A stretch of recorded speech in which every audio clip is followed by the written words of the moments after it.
Today, you'll learn about why asteroids can have rings, spiders that actually nurse their young, and a massive tree that's been known to bring visitors to tears. Let's satisfy some curiosity. We all know that Saturn has incredible rings surrounding the planet. But did you know that even smaller bodies can host rings? That's right. Scientists now know that even asteroids can be surrounded by these celestial hula hoops. But it turns out the physics behind big rings is totally different from the physics behind small rings. So first, here's what we know about rings. In general, rings are just tight orbiting clouds of ice, rock, and dust. But we're still learning a lot about where planetary rings came from and how they behave. NASA's Cassini mission collected a lot of data from Saturn's rings in 2017.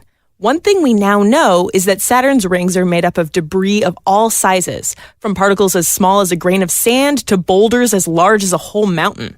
But here's a surprise. Asteroids have rings too. Scientists discovered rings around an asteroid called Chariklo in 2014, then found a circle of debris surrounding a dwarf planet called Haumea in 2017. A new study in Nature Astronomy explains how these little bodies can hold onto their rings in the absence of shepherding moons, which help hold together rings around planets. The researchers have a couple of explanations. The first explanation is that if the body is spinning quickly enough, it can create a resonance that stops rings of debris from expanding and dissolving. The second ring-saving influence is if the asteroid or dwarf planet has a huge center of mass on its surface, like a mountain. This keeps the ring hovering over its home object, rather than being torn apart by tidal forces. One of the study's co-authors puts it this way, quote, "In the case of Chariklo, the irregularities confine the rings. In the case of Haumea, the body's big flatness does the job," unquote. Maybe someday we'll figure out how to get a ring around Earth. You know why we would do that, Ashley? Why do we do that, Cody? Because if you like it, then you should put a ring on it. Yep. The checklist for being a mammal is pretty straightforward. You need to be warm-blooded, you need to have body hair, and you need to nurse your young. So imagine scientists' surprise when they discovered that a spider, an invertebrate that is definitely not a mammal, produces milk and nurses its young. Ashley, talk to me about the rabbit hole this led you down. Yeah, I found out that a lot of non-mammals produce something akin to milk, like cockroaches, tsetse flies, pigeons? That was really gross. This is all disgusting. Yeah. Milk gets really gross really fast. Well, we'll try not to gross people out too much. Yeah, we'll stick to the spider. I'm talking about a jumping spider known as Toxius magnus.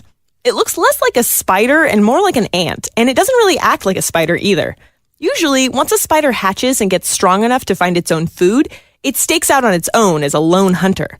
But T. magnus spiders live as happy little families in a single nest, often with 2 or more adults or one adult female and several baby spiderlings. With that whole nest thing going on, researchers in China wanted to see if the mother spider also took care of its young as they matured. And they found that the mother spider was producing a sort of milk for her offspring. For the first week, she left droplets of it around the nest for her spiderlings to find, but eventually the baby started sucking directly from her, for lack of a better term, teat. Though technically the milk came out of her epigastric furrow, which is a genital structure in her abdomen. The spiderlings kept nursing for about a month and a half, but even after they were done nursing, they kept using the nest at night. Those darn slacker teenagers, am I right?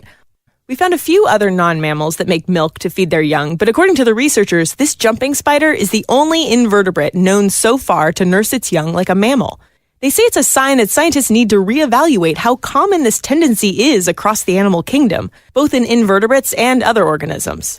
Once again, science proves to be more complex than our clean definitions can handle. As a fan of comic books, I'm just glad Peter Parker didn't get bitten by a radioactive jumping spider. Spider-Man might be a bit different. Aw, Spider Mama. Spider milk. Gross.